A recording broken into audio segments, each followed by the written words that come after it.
Today, we're looking back 20 years, July 7th, 2005. It's a date many remember, especially in London.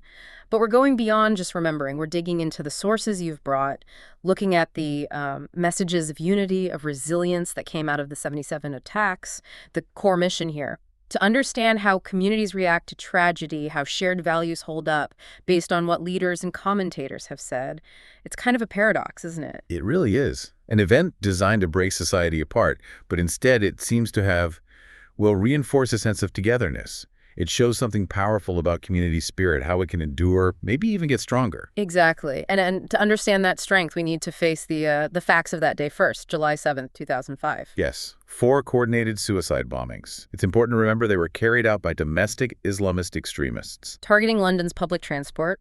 The locations were Aldgate Station, Edgware Road, King's Cross. And the bus at Tavistock Square. The human cost was just terrible. 52 people lost their lives, over 700 injured. Staggering numbers, and the sources really underline the context. This was the worst attack on London since World War II. Wow. Yeah.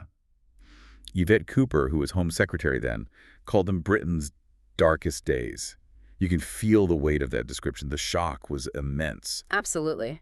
But then, moving forward 2 decades, we see figures like King Charles playing a key role in the commemorations. Right. He led the 20th anniversary events, and his central message, according to these sources, was about a spirit of unity against those who would seek to divide us. And that's more than just looking back, isn't it? It's a call for now. The king really focused on drawing strength from the extraordinary courage and compassion shown that day. Courage and compassion. Yes.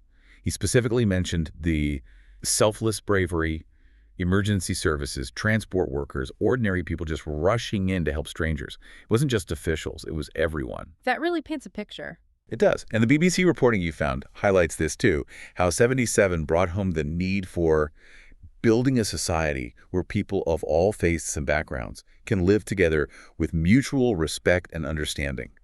It's about those core values.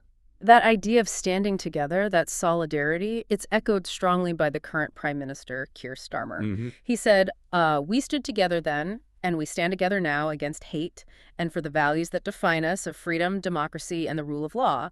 And then the key part, those who tried to divide us failed. That's such a direct statement.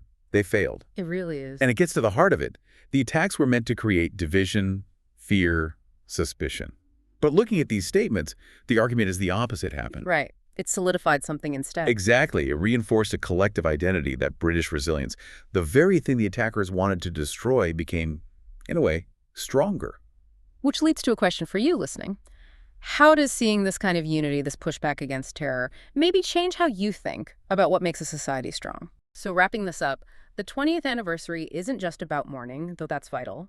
It's also a powerful reminder drawn from your sources of that resilience, that unity. Yeah. The messages from King Charles, from Keir Starmer, they point to shared values, to compassion, as the strongest defense against division. A very powerful takeaway. Definitely. And it leaves us, and you, with a final thought to consider.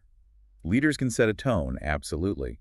But the real work happens on the ground. So how can individuals, how can you actively take these ideas of mutual respect and understanding and build them into your own communities day to day, especially when there are still voices trying to divide?